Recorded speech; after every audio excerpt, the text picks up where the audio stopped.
Usta stili, ырысы, тамгаларына келбеген адам имамчылыкка чыкса кабыл болобу деген суроо экен. Баягыдай тили келбесе негизи Куранды жакшы окуган адамды өткөзүш керек. Куран аманат, Аллахтын сөзү. Туура так окуган адамдар өткөзүш керек. Эгерде андан башка адам жок болсо татыктуу өтсө болот.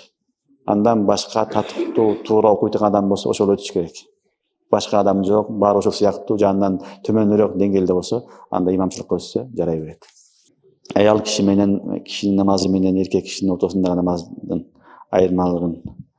айырмасын айтып бериңизчи дейт. Айырмалар аябай көп.